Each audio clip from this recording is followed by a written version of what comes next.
So here in the United States, we're still having a discussion on whether healthcare is a human right or not. It seems kind of ridiculous if you're looking at it from another country. And I know I've got some international viewers here, people from Denmark and the UK and other countries. They look at our healthcare system. People in Canada, they have a single payer. They have government sponsored insurance. Well, look at America. Like, what are you guys doing? Great example is Ban Ki-moon. Now, he is the ex-UN Secretary General. And he had some recent words that he talked to The Guardian about for our healthcare system here in America. He basically said that it is morally wrong what we are doing with our people, with our healthcare system. So let me go to The Guardian. Now, apparently, he made these comments in an interview with The Guardian in New York as part of his work with something called the Elders, a group founded by Nelson Mandela to work on issues of global importance, which include universal health coverage. Now, they go on to explain, before I get into the statements here, that the U.S. has the most expensive healthcare system in the world. I am intimately familiar with that, as I think a lot of you are as well. Now, it accounts for nearly 1/5 of American GDP and costs more than $10,348 per person. So that's how much we spend per capita, right? Over 10,000. And yet we have millions of Americans that don't have insurance, and millions more who, even though they have insurance, they've got high deductibles and copays that are so outrageously high that they're not even able to actually use their insurance when they need it. So, of course, that leads to people not seeing a doctor. That leads to people rationing their medicine. That leads to people, of course, dying from lack of medicine. And I read these stories about people who are diabetic, who, I don't know, I got to ration my insulin because I cannot afford the insulin for the month. It's too much. It's too much. The healthcare system is literally killing us. Now, the UK, by comparison, spends a little under 10% of GDP, according to the latest statistics. And healthcare, of course, is free at the point of delivery, which will be a great system. And look, the UK system has its problems. The Canadian system has its problems, of course. No healthcare system is perfect. But comparatively, the United States has the worst healthcare system in the modern developed world. And there is no reason that we should have a system like that. Anyway, let's go to the statements here from Ban. He says, it's not easy to understand why such a country like the United States, the most resourceful and richest country in the world, does not introduce universal healthcare coverage. Nobody would understand why almost 30 million people are not covered by insurance. Well, if you lived here, it would actually be very, very easy to understand. Because you look at who's making money off this system. It is the large corporations. It is pharmaceutical companies. It is, health insurance corporations who make lots and lots of money denying you care. Again, the more that you use from your insurance that you pay into, the less that company can use to give to its executives in bonuses or stock options or any sort of other compensation. Now, here's the thing. He says nobody would understand. Well, look, over 70% of Americans in some of the newest polls want to go to a single payer system. The people that don't understand get paid not to understand. Their paychecks literally depend on them having not having an understanding.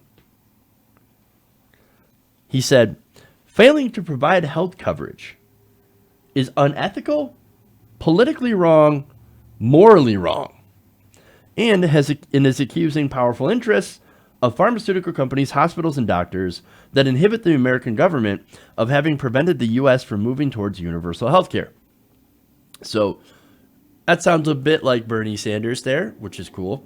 But it's not so much the doctors, it's the politicians.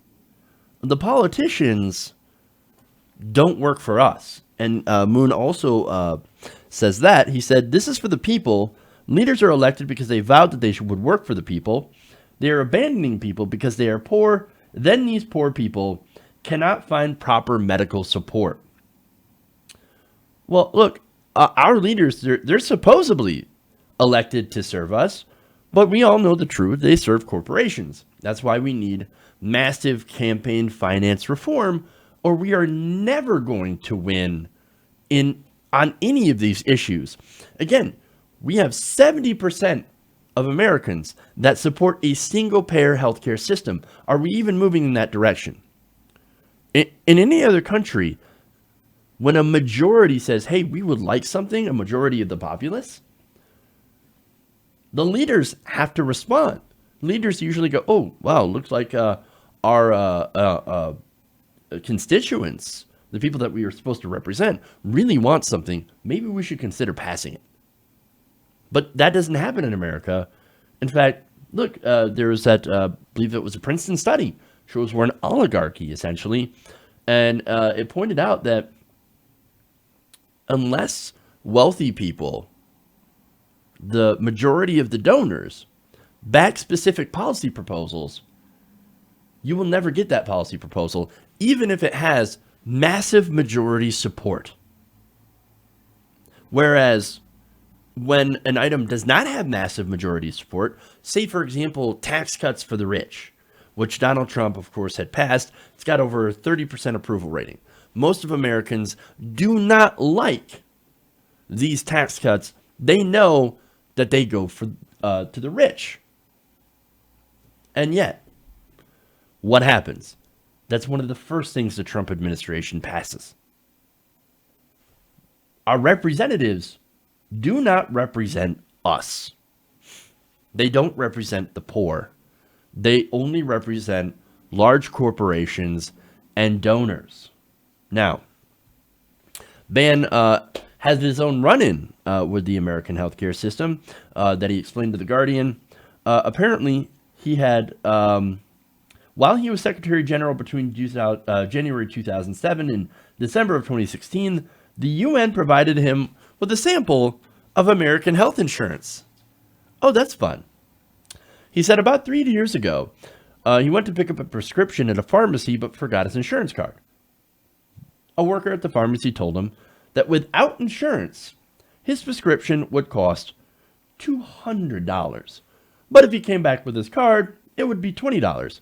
So it looks like he actually has an okay healthcare plan. Now he said, quote, "It was totally unfair. People like myself can afford this, but poor people cannot afford it. They do not have any support." Look, in America, we punish poor people for being poor. We brutalize a large segment of our population. Why do I say that? I mean, that is some pretty strong language here. Brutalize? Brutalize. Yes. We have the means and the ability to make healthcare for everyone, right? To have it be a human right. We have the ability to do so right now. And in fact, Medicare for all would cost less than our current system is projected to cost. Costs less. It saves money. We have the means and the ability to do this, but we are not doing it. And why don't we do that? Because we put people in power that get paid to not fix the problem. These healthcare companies, they give money to the politicians. They don't want their gravy train ended. The politicians don't want their gravy train ended. So we get stuck with the same system. We get stuck with a system that literally punishes and brutalizes and destroys poor people. That's what happens. And by the way, Ban addresses this. He says the political interest groups, lobbyists, are so powerful, even President, Congress, senators, and representatives of the House, they cannot do much, so they are easily influenced by these special interest groups. That is our system of legal bribery. And there is a very good chance that if that system didn't exist in America, we would have single payer. It comes down to the money. Now, he does hope that the states, since the federal government at this point is a lost cause, he hopes that states, including California and New York, will pass universal health coverage and spark a national call for public financing of health. He said, it will be either California or New York who will introduce this system. Then I think there will be many more states who will try to follow suit. I think that's an encouraging phenomenon we see.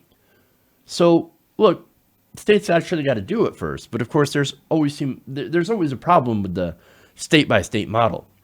So, of course, California and New York, yeah, they could manage to pass a single-payer healthcare system. What about the people in Alabama? What about the people in Louisiana? Some of the poorest people in the world. There are stories where people in, I think it was either Alabama or Louisiana, that didn't have access, it could be both, to basic sewer systems.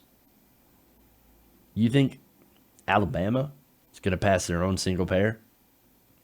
You've got to be kidding me. No, I don't see that happening. It's got to be.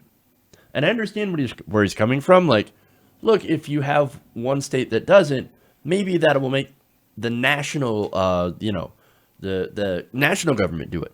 And I'm in favor of states being able to pass their own single payer. But I think what we have to have is that we have to have a national single payer healthcare plan, like what Bernie Sanders is proposing. Medicare for all, expanded Medicare for all, HR 676. We've got to make it happen. Hey everybody, thanks for watching this video. If you want to see more like this, please hit the subscribe button below. And if you want to support truly independent progressive media, please consider becoming a patron at patreon.com/TYTNation.